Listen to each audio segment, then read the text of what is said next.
Have you ever stood in a room and felt small, not because anyone said a word, but because of the presence of another? No raised voice, no grand gesture, just stillness that seemed to press on everyone else like a weight. That kind of silence unsettles more than 1,000 threats. It's the same silence you find in nature when a predator locks eyes with you. No roar, no lunge, just watchful calm. And somehow, that calm is more dangerous than chaos. I've seen people chase respect with noise, explaining, demanding, even begging to be noticed. Yet the ones who are truly remembered never needed to shout. Their power came from restraint, from knowing themselves so deeply that others could not shake them. The Stoics understood this. Strength is not about bending the world with force, but about refusing to be bent by it. So what does it mean to carry that kind of quiet authority? To walk into conflict and command without a single word? That's what we'll uncover together. Stay with me and let's begin. As we step into the first chapter, picture the battlefield not outside, but within. The clash of noise, the sudden sting of an insult, the quick surge of heat rising through your chest. It's not the world attacking you, it's your own mind straining at the leash. That is where the first war is always fought. And that is where the Stoics placed their strongest guard. Now imagine this. A rival sneers at you in front of others. His words are sharp, meant to pierce. Instinct screams to strike back, to defend yourself, to prove you are not weak. But the moment you let anger pull the strings, you become the puppet. He plays, you dance, and nothing makes an enemy more satisfied than seeing you lose your balance. Marcus Aurelius once reminded himself, the nearer a man comes to a calm mind, the closer he is to strength. Read that again. Calmness is not passive. It is presence sharpened into steel. The louder the world shouts, the more powerful the man who refuses to shout back. Because his silence is not emptiness, it is control. I once knew a man, let's call him Victor. He worked in an office where one colleague seemed to live for the sport of undermining him. Sarcasm in meetings, subtle digs in the hallway, the kind of smirks that begged for a reaction. At first, Victor fought back, words for words. He argued, he defended himself. He tried to match the jabs with force, but every time he did, the colleague smiled, because the trap had worked. The reaction gave them power. Then Victor tried something new. The next barb landed, and he stayed still. No defense, no flinch, no acknowledgement, just calm presence. And in that silence, the entire balance shifted. The insults lost their edge. The aggressor grew restless, like a boxer throwing punches into the void, exhausted by the absence of impact. Over time, the games ended. Not because Victor crushed his enemy, but because he refused to fuel him. That is mastery. To hold your emotions in your own hands, rather than surrender them like weapons to be turned against you. Think of it this way: fire burns quickly, but the one who stays calm shapes iron in its heat. The Stoics taught that insults, provocations, chaos, they are all gusts of wind. You cannot stop the wind, but you can plant your feet, breathe deep, and refuse to be blown off course. Epictetus said it plainly: it's not what happens to you, but how you react to it that matters. Your reaction is the only crown no king can strip from you. But how do you build this kind of strength? Start with recognition. Know your triggers. Most men enter battle unarmed, unaware of the soft spots where they can be pierced. Notice what unsettles you and name it. Second, practice the pause. The pause is power. A single breath before responding is the difference between control and surrender. And third, train daily discipline. Small choices, walking away from needless arguments, ignoring petty jabs, refusing to explain yourself to those who don't matter. Each act of restraint is a stone laid in the fortress of your composure. Do not confuse this with weakness. Anyone can explode, anyone can shout, but not everyone can remain unmoved. In fact, nothing frightens an enemy more than the man they cannot provoke. Indifference is more haunting than rage. A calm gaze unsettles more than a raised fist, because they see a wall they cannot climb. And there is something else. When you master your emotions, you not only frustrate your enemies, you inspire your allies. Others begin to look at you differently. They sense the steadiness, the discipline, the clarity. They lean on you when storms rise because you have proven you cannot be shaken. That is leadership without speeches, authority without noise. At the end of the day, the strongest man is not the one who conquers cities, but the one who conquers himself. You do not control the mouths of others. You do not control the insults hurled, the chaos stirred, the schemes woven, but you control your breath, your posture, your choice to rise above. And when you choose calm over reaction, you step into a power untouchable by kings. So remember this: every provocation is an invitation to hand over your control or to claim it. When you master your emotions, you carry a weapon that cannot be disarmed, and in a world where everyone is quick to ignite, the one who stays still becomes unstoppable. Hold your calm, guard your composure, for this is the first victory, and from here, every other triumph will follow. Moving into the second chapter, picture the moment a door opens and someone steps in. No words yet, no greetings exchanged, but the air changes. Eyes shift toward them, conversations slow, even silence seems to deepen. That is not about height, wealth, or clothing. It's presence. And presence is the crown you wear before you ever speak. Think back on your own life. Have you ever been in a room where one person, without raising a voice, without even trying, drew the respect of everyone there? Not through showmanship, but through a calm gravity that made others lean in. That is the power of being unshakable. And it begins not with arrogance, but with self-assurance. Here's the truth. The man who knows himself has no need to prove himself. His shoulders are back, his eyes steady, his movements deliberate. He doesn't shrink, but he doesn't strut either. He simply occupies space fully without apology, and that quiet certainty intimidates more than shouting ever could.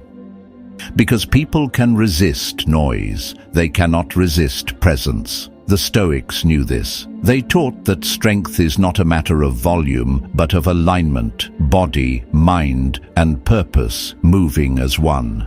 Lao Tzu, though not a Stoic, spoke words that Stoics themselves lived by. Silence is a source of great strength. Silence is not emptiness, it is control. The man who carries that silence does not scramble to be seen. He is seen because he does not scramble. Let me tell you about someone I once knew. We'll call him Marcus. He was not the loudest man at the table. He did not interrupt. He did not rush. Yet the moment he entered a conversation, people slowed down. His posture was steady, his gestures economical, his tone firm but never forced. There was something deliberate in everything he did, as if even his pauses were intentional. And when Marcus looked at you, you felt not just seen, but measured. He never demanded respect. He made it impossible to withhold it. Contrast him with another colleague, always joking too loud, leaning forward, filling every silence with words. At first, he got laughs, but over time, people stopped listening. His noise turned into background static.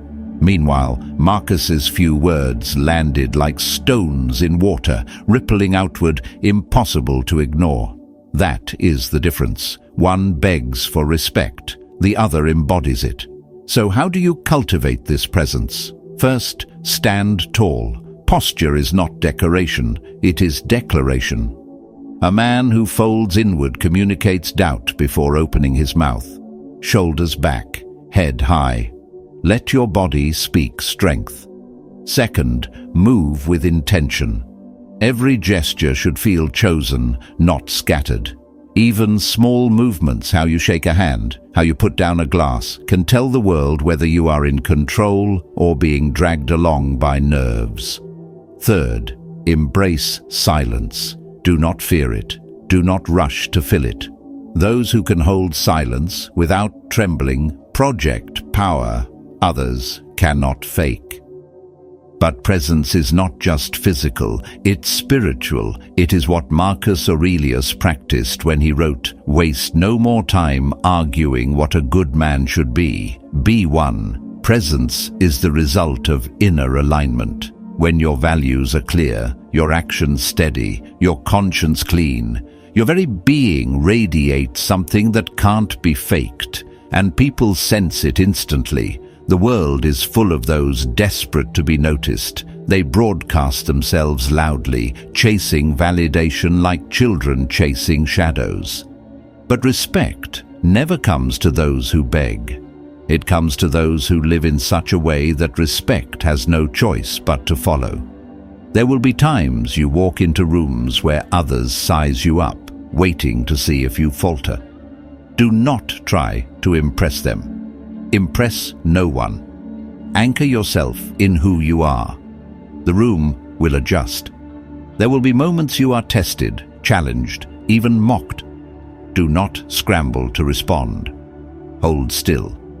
That stillness is its own answer. And here lies the paradox. The less you chase power, the more power you project. The less you explain yourself, the more people want to understand you. The less you try to be seen, the more unforgettable you become. So walk into the room, not to perform, but to inhabit. Own the ground under your feet as though it was always yours. Let silence sharpen your presence.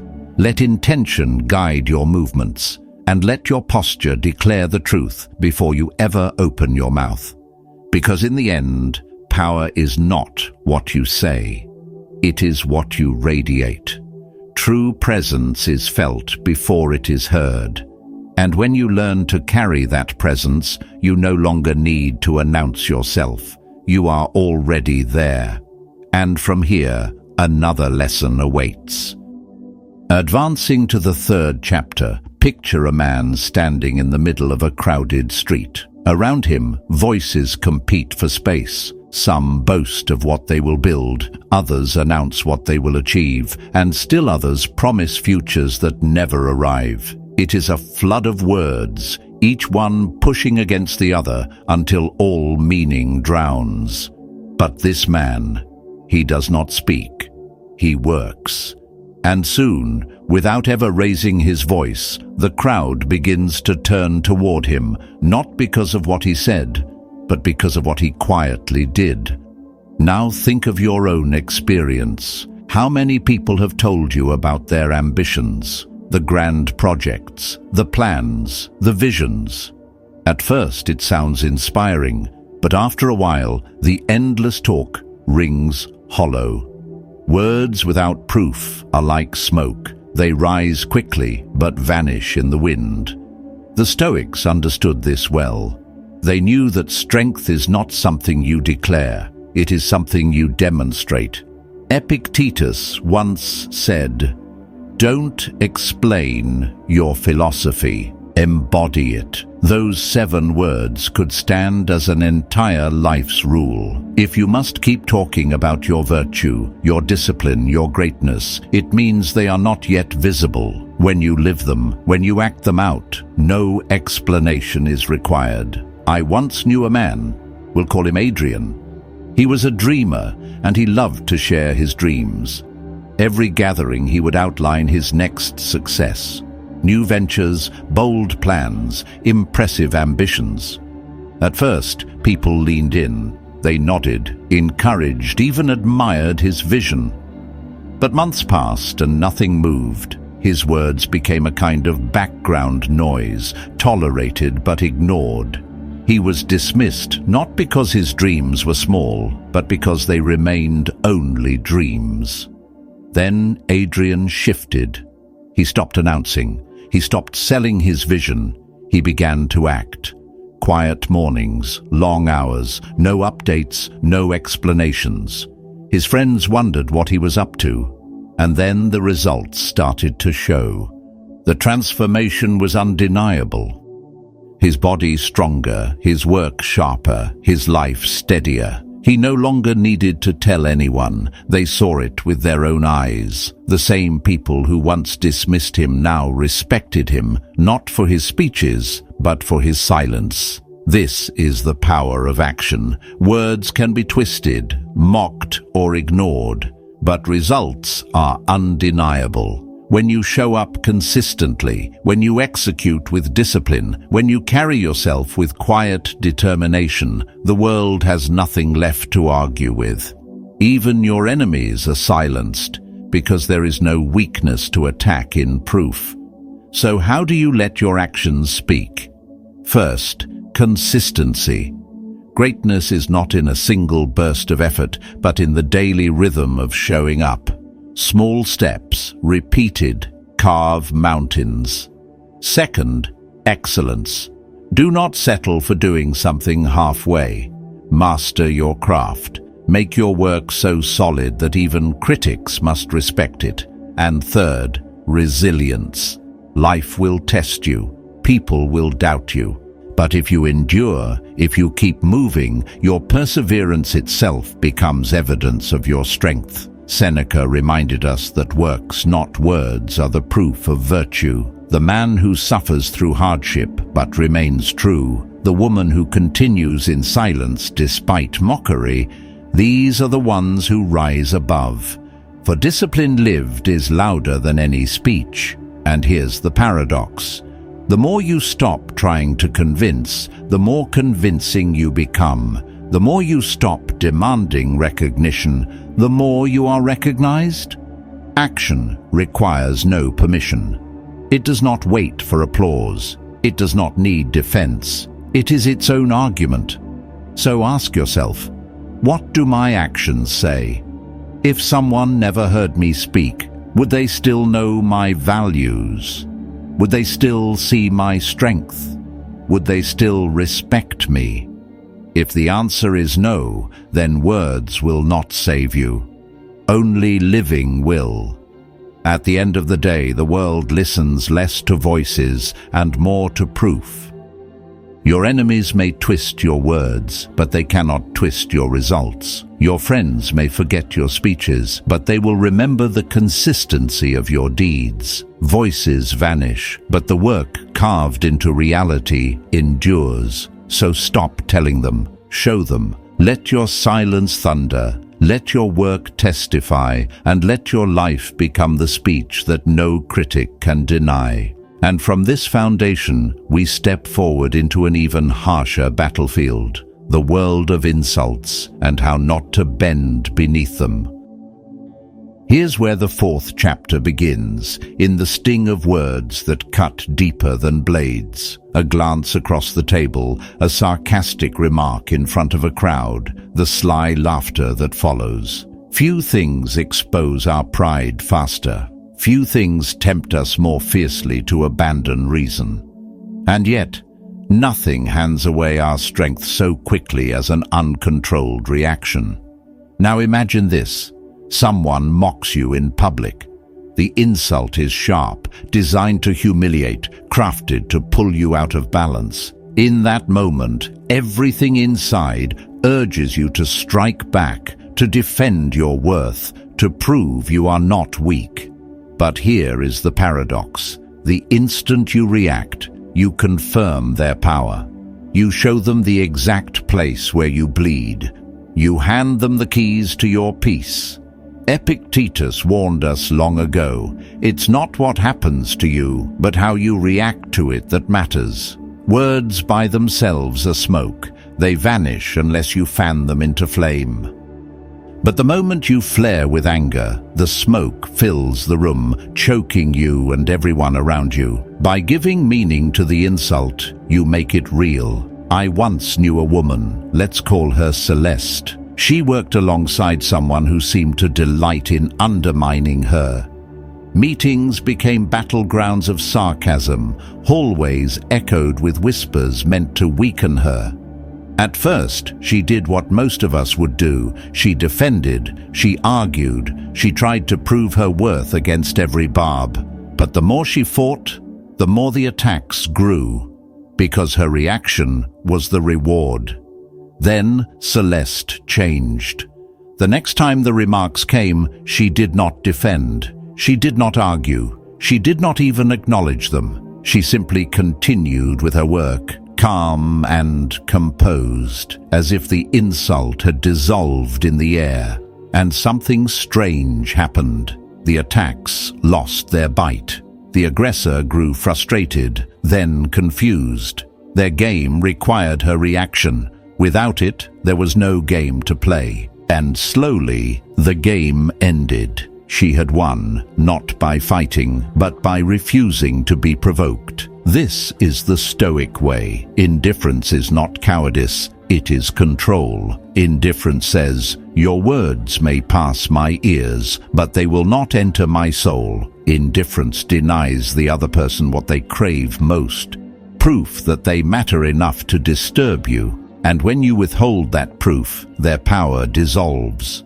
But how do we build this kind of strength? First, awareness. Notice your triggers. When an insult lands, pause. Feel the sting, but do not let it rule. Second, discipline. Anger may rise, but you do not need to ride it. You can let it pass like a wave breaking on the shore. Third, embrace the truth that not every insult deserves your energy. Silence can be the sharpest answer, for nothing unsettles an enemy more than a target that refuses to move. Marcus Aurelius wrote in his Meditations, "You have power over your mind, not outside events." Realize this, and you will find strength. That is the heart of this lesson. The insult is outside you. The reaction is yours to give or to withhold. And withholding it is not weakness, it is mastery. Consider how often people are destroyed not by the insult itself, but by their frantic need to answer it. Wars begin from wounded pride. Friendships end from careless words. Families fracture because someone could not let silence hold. But the insult itself was never the weapon. The reaction was. The strongest person in the room is not the one who speaks loudest, but the one who remains unshaken when provoked. The one who can sit calm while others spit venom. The one who knows that dignity does not need to be defended, it needs only to be lived. So the next time words fly like arrows, do not raise a shield of anger. Let them fall to the ground, harmless. When you refuse to bend, when you refuse to play the game, the archer grows tired. The insult dies the moment you deny it breath. Stay calm, stay unmoved, and watch how quickly their power fades, because no one can control the man or woman who cannot be provoked. And from this stillness, we turn to the deeper art of guarding not just your reactions, but the very information you allow others to hold about you. From here, we step into the 5th chapter, where power is not measured by what you show, but by what you withhold. Picture a card player who reveals his hand too early. His opponent smiles, not because he's stronger, but because he now knows how to win. Life works in much the same way. The more you expose, the easier it becomes for others to read you, predict you, and eventually control you. Now imagine this. You're in a circle of colleagues or so-called friends, and you find yourself speaking freely. You share your struggles, your doubts, your deepest plans. At first, it feels liberating, like connection, like honesty. But slowly, you notice the shift. The same people who nodded when you opened your heart now use your words as weapons. Your weakness becomes their leverage. Your ambition becomes their cautionary whisper. And before long, your own openness is turned against you. This is why the Stoics valued restraint not only in action, but in revelation. Marcus Aurelius reminded himself daily, the soul becomes dyed with the color of its thoughts. Guard those thoughts, for once they are spoken into the wrong ears, they no longer belong to you. What is precious when hidden becomes vulnerable when exposed. Let me tell you about a man I once knew. We'll call him Damien. Damien believed that transparency built trust. He shared everything, his pressures at work, his frustrations at home, even his long-term ambitions. He thought this made him authentic, approachable, respected. But reality had teeth. If Damien admitted he felt overwhelmed, he was quickly buried under more tasks. If he revealed a dream, others quietly questioned his capacity to achieve it. His own confessions were used as evidence against him, and the respect he craved through openness only weakened. But then Damien learned. He began to speak less. He carried his burdens silently, shared his goals only with those who had earned the right to hear them, and kept his emotions guarded. Suddenly, the power dynamic shifted. His co-workers no longer had material to manipulate. They could not predict his moves. They could not press where he once admitted he was soft. And in the absence of predictability, respect grew. Not by fear, not by force, but by mystery. Sun Tzu, the great strategist, wrote, "Appear weak when you are strong, and strong when you are weak." This is not deceit. It is discipline. It is the art of revealing only what serves you while concealing what could betray you. The unpredictable man is untouchable because no one can write the script of his next move. So, how do we cultivate this discipline in daily life? First, be mindful. Not everyone deserves to know the battles you are fighting. Some will use your story to understand you. Others will use it to weaken you. Know the difference. Second, embrace mystery. Let people wonder about your motives, your ambitions, your inner world. When they cannot define you, they cannot confine you. Third, use revelation strategically. Sometimes showing vulnerability is a tactic, sometimes revealing strength is a deterrent. But the key is choice. You decide what becomes visible, and you decide what remains hidden. Seneca once observed, "What need is there to weep over parts of life? The whole of it calls for tears. Life is already filled with burdens. Why hand those burdens to others who might turn them into chains? Guard your mind as you would guard a fortress. Share when it builds trust with the right soul, but never share simply to relieve yourself of weight. Discipline means carrying some of that weight alone, so that no one else can use it to bend you.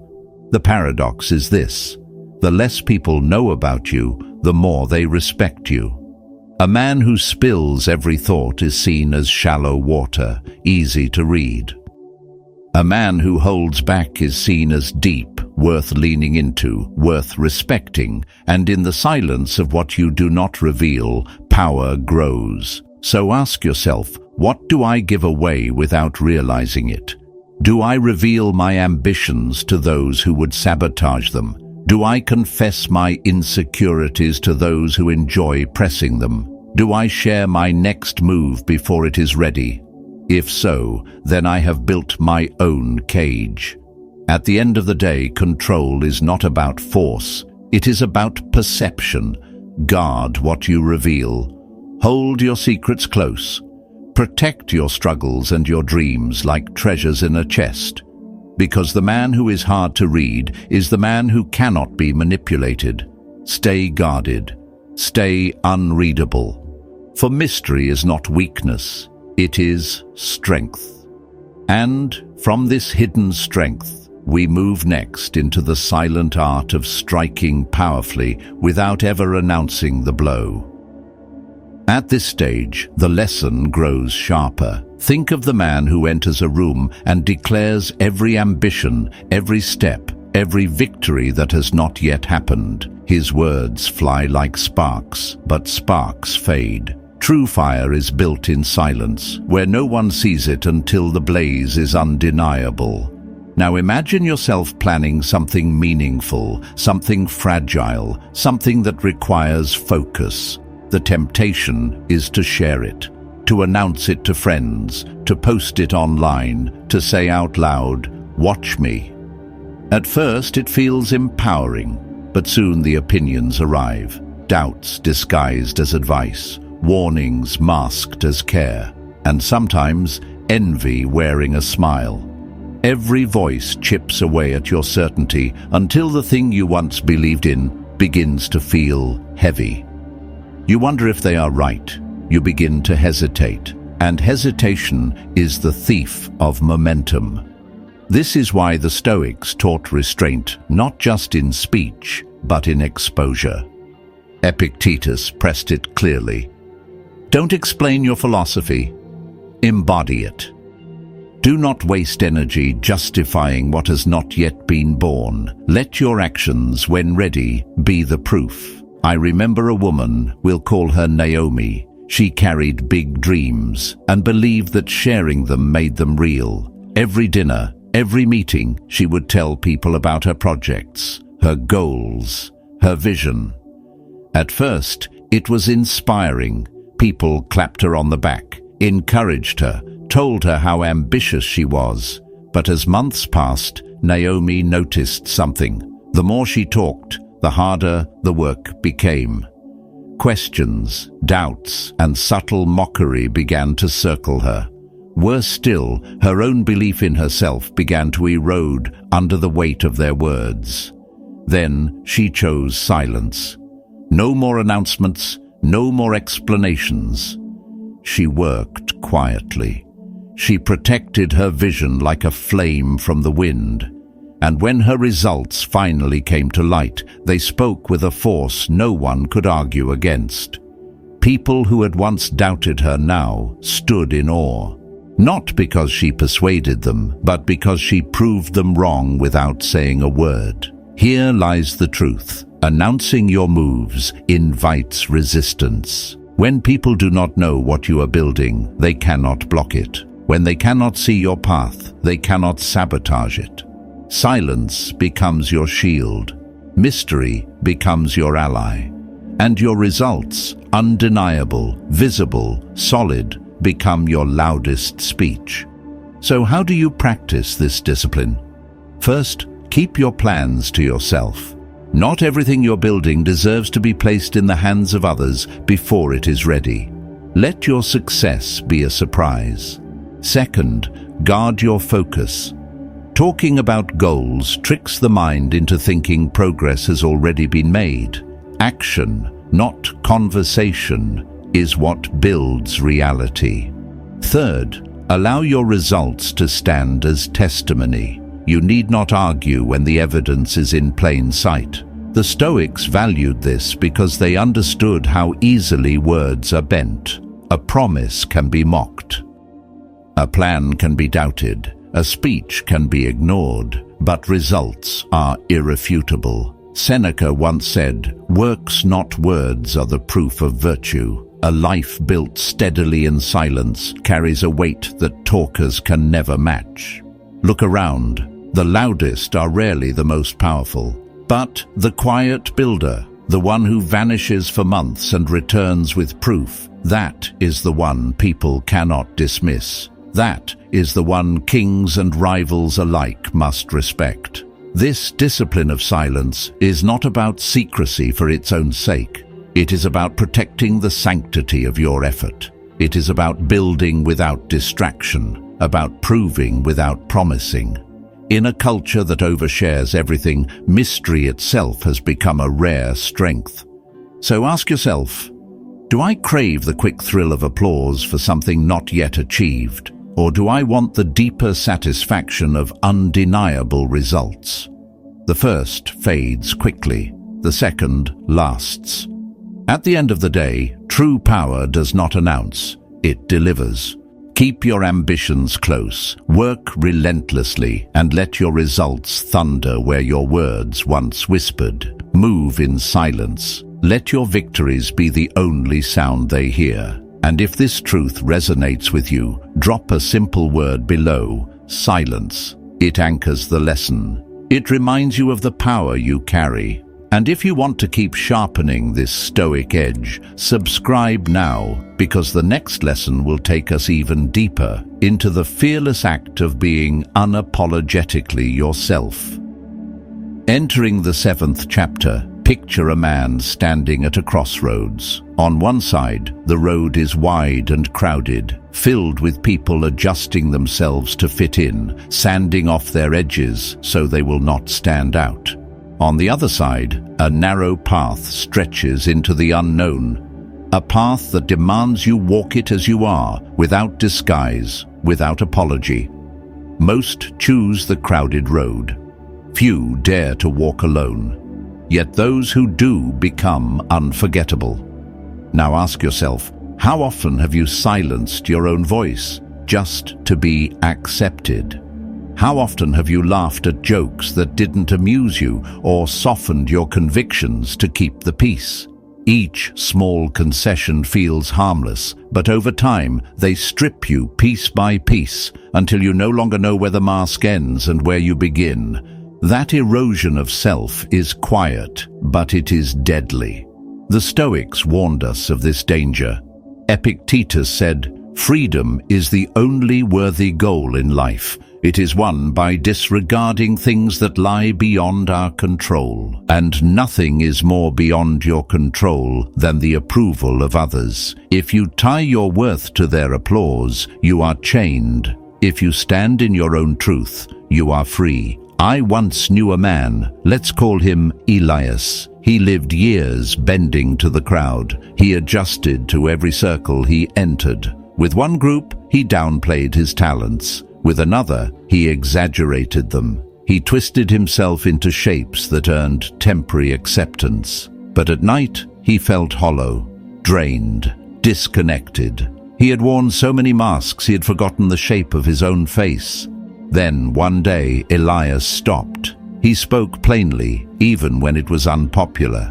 He stood firm when others pushed. He refused to shrink his victories or mute his opinions to make anyone more comfortable. And something remarkable happened. People respected him more. They admired not just his confidence, but his clarity. Some drifted away, yes, but those who stayed were the ones who truly valued him. And Elias, for the first time in years, felt whole. Here is the paradox. When you stop begging for acceptance, you gain influence. When you stop apologizing for being who you are, you become untouchable. Nothing unsettles others more than a person who does not seek their approval, because such a person cannot be controlled. So how do you live this way? First, stop seeking validation. No applause, no nod of approval, no outside voice can give you the peace that comes from your own self-respect. Second, embrace your uniqueness. The very things that make you different are your strongest weapons. The world does not remember copies, it remembers originals. Third, live by your own standards. The rules written by others were not designed for your soul. Build your own code and let your life be its proof. Marcus Aurelius reminded himself in his journal, just that you do the right thing. The rest doesn't matter. The right thing is not defined by the crowd.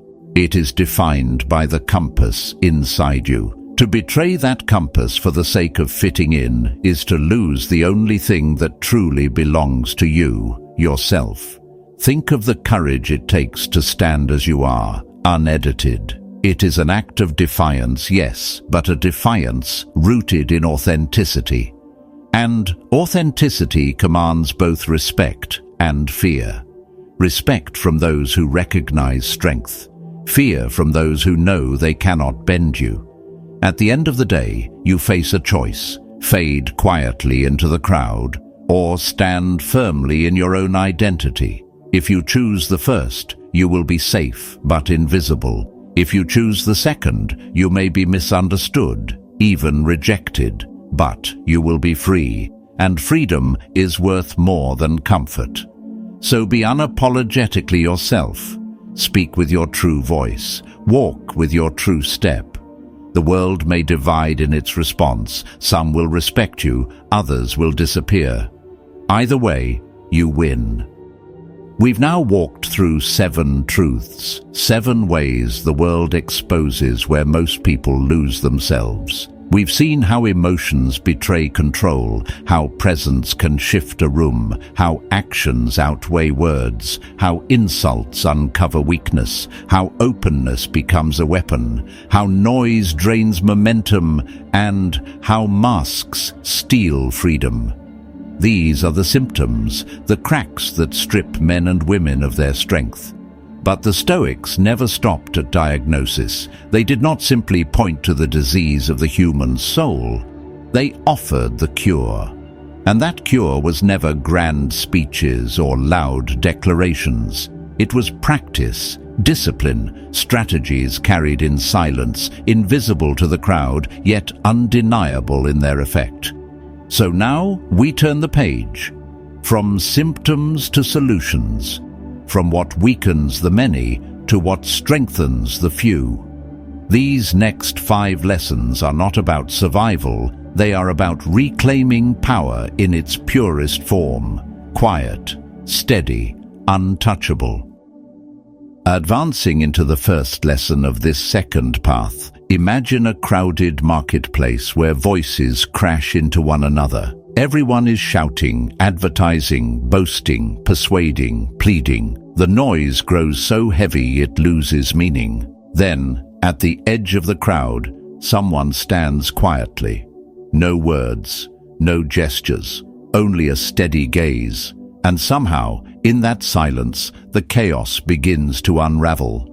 People glance toward the one who has said nothing, because silence, when chosen with intention, is louder than any cry. Think about it. When was the last time you felt more unsettled by someone's silence than by their rage? A predator in the wild does not roar before it strikes. It watches, it waits, and in that waiting, it terrifies. Silence carries weight because it leaves space for imagination, and imagination always exaggerates. The Stoics understood this long before psychology gave it a name. Seneca wrote that silence is a lesson learned through many misfortunes. To remain quiet when provoked, to hold your tongue when your ego burns to speak, that is mastery. Words are often weapons turned against their wielder. Silence, by contrast, becomes a shield. It reveals nothing. It betrays nothing. It forces others into discomfort while you remain composed. Let me share a story. Years ago, I watched a negotiation between 2 men, one desperate, one disciplined. The desperate man spoke endlessly, explaining, justifying, revealing every detail of his position. He thought words would protect him, but the disciplined man hardly spoke. He asked short questions, then returned to silence. The desperate one, unable to bear the weight of that stillness, kept talking, until he gave away more than he intended. By the end, the silent man had everything he wanted without raising his voice. Silence had done the heavy lifting. This is why you must learn to turn silence into strategy. Not silence born of fear, not silence from weakness, but silence chosen. Silence that unsettles, that forces others to reveal themselves. The man who cannot stop talking hands you the map to his insecurities. The woman who rushes to fill every pause shows you exactly where she doubts herself, and all you had to do was remain still. But silence is not only a tactic for conflict, it is a discipline for life. In silence, you train your mind to observe rather than react. You give yourself space to notice what others miss, the hesitation in their tone, the flicker in their eyes, the tremor in their hands. Details reveal themselves only to those who can stay quiet long enough to see them. Marcus Aurelius reminded himself, the best answer to anger is silence. Why? Because silence is not passive, it is active self-command. So how do you embody this? Begin by resisting the urge to announce. Do not reveal every plan, every ambition, every thought. The more you say, the easier it is for others to box you in. Keep them uncertain. Uncertainty is power. Next, learn the strength of the pause. When questioned, do not rush to reply. A moment of silence makes your eventual words heavier. And finally, embrace stillness even under fire. When provoked, let your silence hold the weight. Those who insult you are left swinging at the air. There is an old proverb, the empty vessel makes the loudest sound. And it is true. Those who lack substance often make the most noise, but the deep river flows quietly, steady, unstoppable. Let that be your model. Your silence will not only protect your strength, it will project it. Consider this. People fear what they cannot read. A man who explains himself constantly is easy to dismiss. But one who says little, who guards his thoughts, who moves quietly, he unsettles kings. He cannot be manipulated because no one knows where to place the knife. His silence is his fortress. At the end of the day, the world is already loud. Let others spend themselves on noise. Your task is different.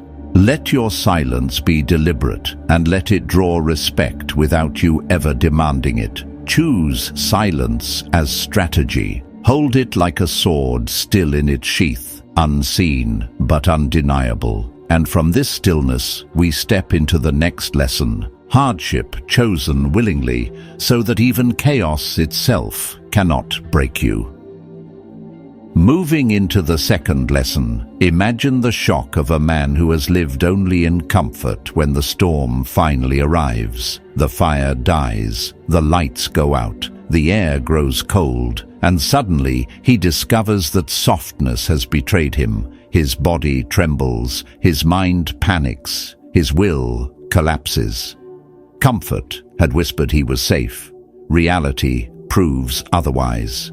Now contrast this with another man, one who has trained himself in discomfort long before it arrived uninvited. He has slept on the hard floor though a bed was near. He has fasted though food was available. He has walked under rain without complaint, carried weight until his muscles burned, and chosen small struggles when ease was an option. When the storm hits, he does not collapse. He smiles. Because for him, the storm feels familiar. This is where Stoic wisdom speaks loudly. As Seneca advised, set aside a certain number of days, during which you shall be content with the scantiest and cheapest fare, with coarse and rough dress, saying to yourself all the while, "Is this the condition I feared?" He knew that hardship practiced willingly becomes armor. When you taste struggle by choice, struggle no longer tastes like defeat. Let me tell you about someone I once knew. We'll call him Adrian. Adrian had built a life of comfort, always the best meals, the best clothes, the safest routines. But when financial collapse struck, he was unprepared. The shock of losing luxuries crushed him. He panicked, not because he lacked resources, but because he had never trained to endure less. Comfort had softened him into fragility. Later, when he began rebuilding, Adrian tried something new. He practiced voluntary hardship. Once a week, he ate the simplest food: bread, beans, water. Some nights he rolled out a mat on the floor instead of his bed. He walked long distances instead of driving. At first it felt strange, even foolish, but over time something shifted. He no longer feared poverty. He no longer panicked at inconvenience. He discovered, as the Stoics had promised, that strength grows when you strip life back to the bone. The beauty of voluntary hardship is this: it transforms fear into familiarity. Hunger, cold, fatigue, these lose their sting when you've already shaken their hand. You stop asking, "What if I lose everything?" Because you've already proven you can endure with little. And that realization that your survival does not depend on luxury frees you. Think of it as training the body and mind for war in times of peace. Soldiers do not wait for battle to learn discipline. They drill in the quiet days so they will not break in the loud ones. You too must drill your soul, because life will deliver storms.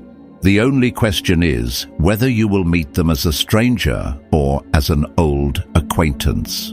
So how do you practice this without falling into self-punishment? Start small. Skip a meal, not because you must, but because you choose. Sleep on the floor one night a week. Leave comfort behind for a morning walk in cold air. Lift something heavy until your muscles ache. These small doses of chosen hardship remind you that pain is survivable, that weakness is temporary, that your will is stronger than you thought. Marcus Aurelius wrote, "You have power over your mind, not outside events." Realize this, and you will find strength. Practicing hardship teaches this truth in the flesh. You cannot control whether storms will come, but you can control how trained you are to face them. And that training breeds an inner calm others cannot fathom. Look around. Most people are trapped by their fear of loss, fear of losing comfort, fear of losing status, fear of losing ease. But the man who has rehearsed loss is unshaken. He already knows he can endure without. And when others panic, he becomes the anchor. At the end of the day, comfort is sweet but dangerous. It lulls you into believing life owes you ease. Hardship chosen is bitter at first, but it leaves behind a strength that no storm can erase. Choose the bitter now, and when the real storm comes, you will taste only resilience. So practice hardship willingly. Strip life down on purpose. Discover that you can endure with less. And in that discovery, you will hold a power kings themselves cannot take from you. From here, we turn to the next discipline, learning to study human nature in silence so that no mask can deceive you. Here's where the third lesson of this path unfolds, not in noise, but in the subtle art of seeing. Imagine sitting across from someone who smiles warmly, who says all the right things, who seems polished and secure. On the surface, nothing is wrong. Yet, if you stay silent long enough, if you watch the way their eyes dart when questioned, or how their tone sharpens when unnoticed, you begin to glimpse the cracks. People reveal themselves not in their rehearsed words, but in the slips between them. Now think back. How many wounds in your life came not from strangers, but from those you thought you understood? How many masks have you trusted, only to discover that behind them was envy, weakness, or betrayal? The Stoics warned us of this blindness. They believed that wisdom begins not with speeches, but with observation. Marcus Aurelius reminded himself, "If someone is mistaken, instruct them kindly. But if you cannot, accept that their nature is what it is." To accept someone's nature, you must first see it. I recall a man, we'll call him Victor, who never spoke much in meetings. He was not loud, not eager to impress, but he watched. While others rushed to speak, Victor listened. He studied not just words, but patterns. Who cut others off? Who took credit subtly? Who showed irritation when challenged? Within months, Victor understood the true hierarchy in the room, not the one written on paper, but the one revealed in small tells. When conflict came, he already knew where each person's loyalty would fall. His silence had mapped the entire battlefield. This is the gift of studying human nature quietly. When you refrain from filling the air with your own words, you create space to catch what others give away. The nervous laugh, the exaggerated story, the way someone treats the waiter versus their boss, each detail is a window into their soul. Epictetus said, "We have 2 ears and 1 mouth, so that we can listen twice as much as we speak." To listen is to arm yourself. To observe is to protect yourself. But why is this so powerful? Because most people are blind. They hear, but do not notice. They see, but do not read. They are too busy projecting themselves to truly perceive another. That blindness makes them easy prey. But the one who cultivates still observation becomes dangerous because he is no longer fooled by surface performance. How do you train this? Start with restraint. Do not rush to respond in conversation. Let silence stretch. People will fill it with truths they did not intend to reveal.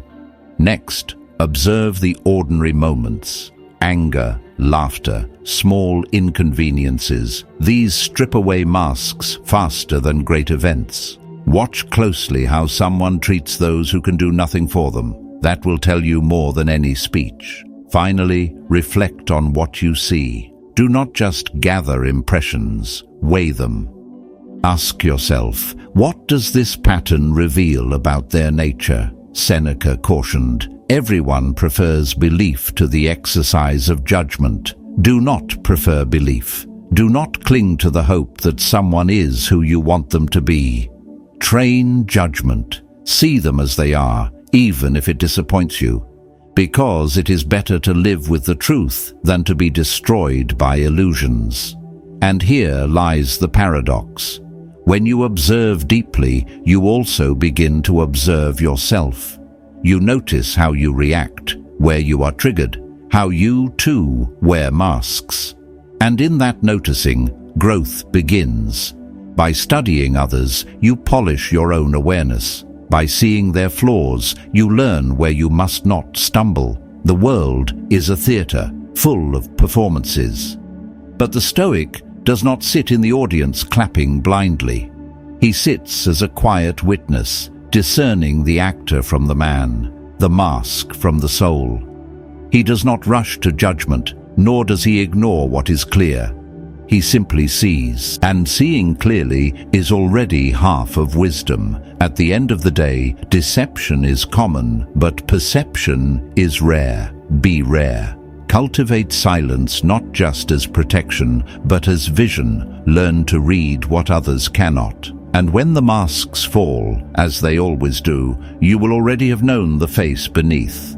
So study human nature quietly. Let others chatter, let others boast. You remain still, watchful, unmoved. For the one who sees truly cannot be deceived.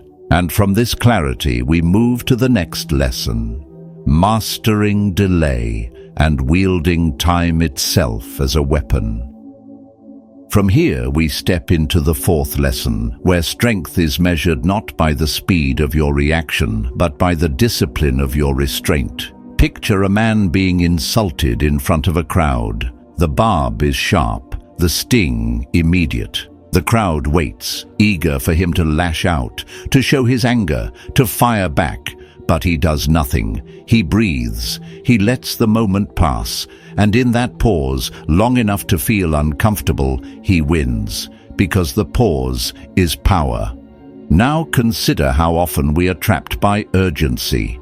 Someone provokes us and we react instantly. Someone challenges us and we answer without thought. In doing so, we become predictable. We hand over our rhythm to someone else's drumbeat. But the one who can delay, who can hold his silence just a little longer, becomes untouchable. The Stoics knew this well. Marcus Aurelius reminded himself, if you are distressed by anything external, the pain is not due to the thing itself, but to your estimate of it, and this you have the power to revoke at any moment. That moment, that revoking, happens in the space between stimulus and response. The longer you can hold that space, the more control you gain. Delay is not weakness, it is strategy. I once knew a man, let's call him Julian. He worked in a volatile business, surrounded by quick tempers and sharp tongues. His competitors baited him often, hoping to draw rash words that could be turned against him. In the early years, Julian fell for it. Every jab pulled him into heated replies, and every heated reply cost him. Clients lost, credibility weakened, enemies emboldened. But one day he made a quiet decision: never answer in the moment.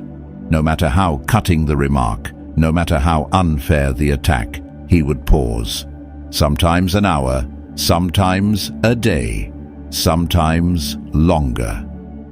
At first, this restraint felt unbearable. The silence seemed like defeat. Yet over time, something strange happened. His rivals grew frustrated. Their barbs lost force. And when Julian finally did answer, his words carried 10 times the weight, sharpened by time, stripped of emotion. He was no longer a puppet to their provocations. He was the one pulling the strings. This is the gift of mastering delay. By refusing to react instantly, you shift the battlefield. The aggressor expects fire, but receives stillness. They expect panic, but find calm. And in that gap, their own doubt begins to grow. You gain control not by overpowering them, but by refusing to dance to their rhythm. How do you practice this art? Begin with the simplest exercise, the breath. When anger surges, pause and draw one deep breath before responding. That single breath is often enough to break the chain. Next, practice waiting. When you receive criticism, delay your reply. Let time strip away your initial sting, so what remains is clarity. Finally, embrace patience in larger struggles. Not every battle needs to be fought today. Sometimes delay itself becomes the victory, for the enemy exhausts themselves while you remain steady. Seneca once wrote, "No man was ever wise by chance. Wisdom is cultivated, and delay is one of its finest tools." To hold back when the world rushes, to pause when others scramble, that is not chance. That is training. And it is training anyone can practice daily. Think of the river. It does not crash recklessly against every stone. It moves with patience, carving mountains over centuries. That is power, not the fury of the moment, but the persistence of time. So too must your strength be measured. Not in quick bursts of reaction, but in the deliberate rhythm of restraint. At the end of the day, the world is addicted to immediacy. But immediacy is rarely wise. The Stoic who delays commands the room, unsettles his enemies, and earns respect from all who witness his calm. Delay is not hesitation. Delay is calculated power. So master the pause. Let silence hold the sting. Let time sharpen your clarity. For the one who owns the gap between impulse and response, holds the keys to unshakable strength. And from here, we move to the final lesson of this path, living above the need for approval, where no voice but your own can sway your soul. At this stage, the final lesson of this path emerges, not in the noise of the crowd, but in the quiet strength of someone who no longer bends beneath its gaze. Picture a stage lit by thousands of eyes, some watching with admiration, others waiting for you to stumble. Most people live their entire lives on that stage, adjusting every word, every gesture, every choice to please the audience. But the one who turns away from the spotlight, who chooses to walk his path without applause, that is the one the world cannot control. Now imagine how exhausting it is to chase approval. You laugh at jokes that aren't funny. You soften your convictions so no one feels offended. You shape-shift, hoping everyone will like you, only to discover that their opinion changes as easily as the wind. In the end, you lose yourself to win a place in hearts that never cared for you. The Stoics warned us against this slavery. Epictetus said, "If you wish to be free, do not wish for everything to happen as you desire, but desire everything to happen as it does." And what happens most often is that people will judge you, they will misunderstand you, they will project their own weakness onto you. Freedom begins when you accept this and stop begging for permission to exist. I once knew a man, we'll call him Elias. For years, he lived as a mirror. Around one group, he echoed their views. Around another, he downplayed his talents so he wouldn't outshine them. He dressed to blend in, spoke to be agreeable, acted to be liked. And though many seemed to approve of him, he carried a hollowness that no praise could fill.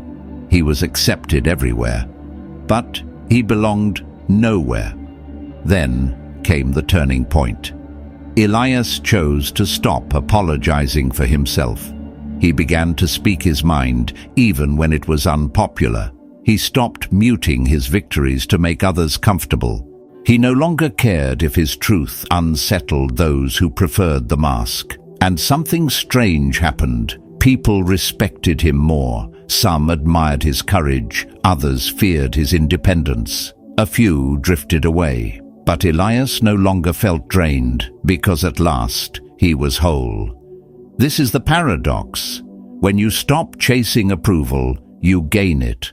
When you no longer need to be liked, you are respected, because nothing unsettles people more than a man or woman who cannot be manipulated by the promise of applause or the threat of rejection. So how do you live above approval? First, accept that judgment will come.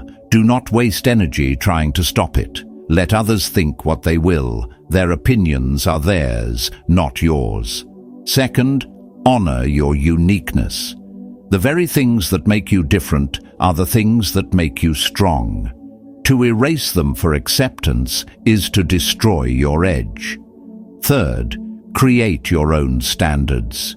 If you live by the rules of others, you will always be their servant. But when you live by your own code, you become free. Marcus Aurelius wrote, "Just that you do the right thing. The rest doesn't matter. Not applause, not criticism, not whispers behind your back. Only the right thing defined by the compass within you. And once you begin to walk that way, life feels lighter. Because the heavy chains of expectation fall away. Think of the eagle. It does not ask the flock for permission to soar. It simply spreads its wings and rises. Some birds below may envy, some may mock. But none can touch the freedom of that flight. So too with you. The crowd may never understand, but they do not need to. You were not made to please them. You were made to live.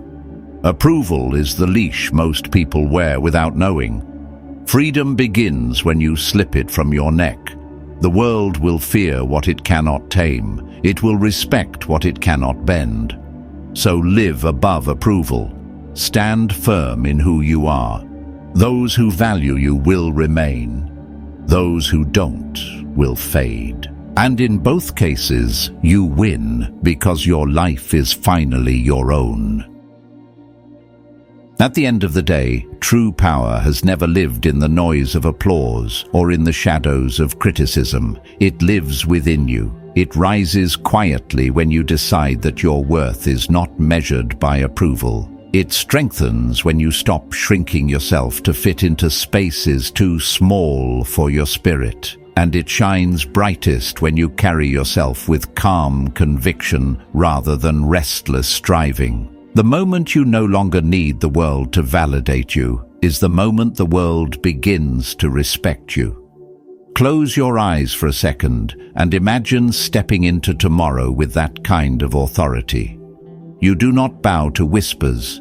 You do not chase after fleeting nods of recognition. You do not fold yourself into someone else's design. You simply stand as you are, firm, clear, whole. That kind of presence does not ask for respect. It commands it. The Stoics lived by this understanding. They knew that storms of opinion would always rage, but a calm mind remains its own fortress.